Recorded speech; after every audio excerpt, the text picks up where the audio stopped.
Day 29. The Queen of Heaven in the Kingdom of the Divine Will. The Hour of the Triumph. Apparitions of Jesus. The fugitives cling around the Virgin as the ark of salvation and of forgiveness. Jesus departs for heaven. The soul to her mother queen. Admirable mother, here I come to you again on your maternal knees, to unite myself with you in the feast and triumph of the resurrection of our dear Jesus. How beautiful is your appearance today, all loveliness, all sweetness, all joy. I seem to see you risen together with Jesus. Oh please, oh holy Mama, in so much joy and triumph, do not forget your child. Rather, enclose the seed of the resurrection of Jesus in my soul, so that by virtue of it, I may rise again fully in the divine will and live always united with you and with your sweet Jesus. Lesson of the Queen of Heaven. Blessed child of my maternal heart, great was my joy and my triumph in the resurrection of my Son. I felt reborn and risen again in him. All my sorrows changed into joy and into seas of graces, of light, of love, of forgiveness for creatures, and laid my maternity over all my children, given to me by Jesus with the seal of my sorrows. Now listen to me, dear child. You must know that after the death of my son, I withdrew in the cenacle, together with beloved John and Magdalene. But my heart was pierced because only John was near me, and in my sorrow I said, "And the other apostles, where are they?" But as they heard that Jesus had died, touched by special graces, all moved and weeping, one by one, the fugitives drew around me, surrounding me like a crown, and with tears and sighs they asked for my forgiveness, for they had so cravenly abandoned their master and had run away from him. I welcomed them maternally in the ark of refuge and salvation of my heart. I assured all of them of the forgiveness of my son, and I encouraged them not to fear.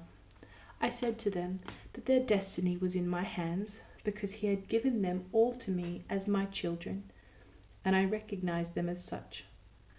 Blessed child, you know that I was present at the resurrection of my son, but I did not say a word to anyone, waiting for Jesus himself to manifest himself as risen, glorious and triumphant. The first one to see him risen was the fortunate Magdalene, then the pious women, and all came to me telling me what they had seen Jesus risen, that the sepulchre was empty, and I listened to all with an air of triumph. I confirmed all in the faith in the resurrection.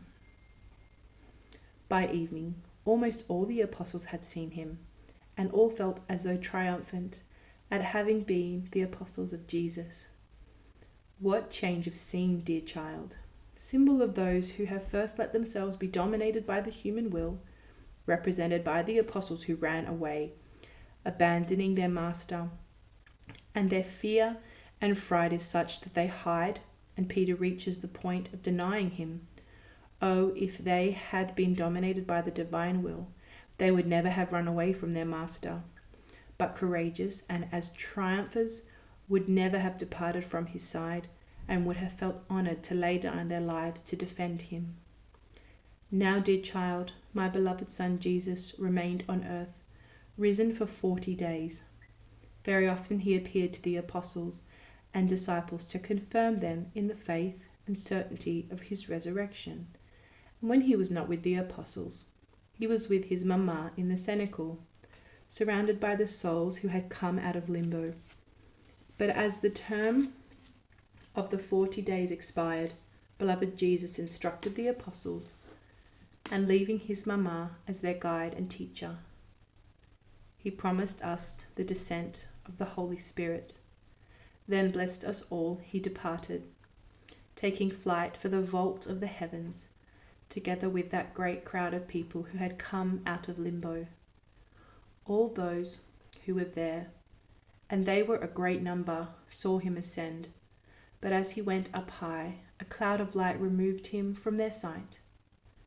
Now, my child, your mamma followed him into heaven and was present at the great feast of the Ascension, more so since the celestial fatherland was not foreign to me, and then the feast of my son ascended into heaven would not have been complete without me. Now a little word to you, dearest child. Everything you have heard and admired has been nothing other than the power of the divine will operating in me and my son. This is why I so much love to enclose in you the life of the divine will and operating life, because everyone has it, but the majority of them keep it suffocated and to their service.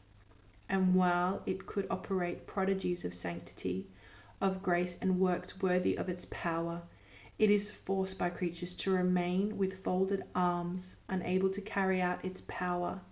Therefore be attentive, and let the heaven of the divine will extend within you, and operate with its power whatever it wants and however it wants. The soul.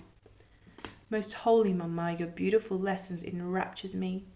And oh, how I wish and yearn for the operating life of the divine will in my soul. I too want to be the inseparable one from my Jesus and from you, my Mama. But to be sure of this, you must take on the commitment to keep my will enclosed in your maternal heart. And even if you should see that it costs me much, you must never give it to me. Only in this way will I be certain.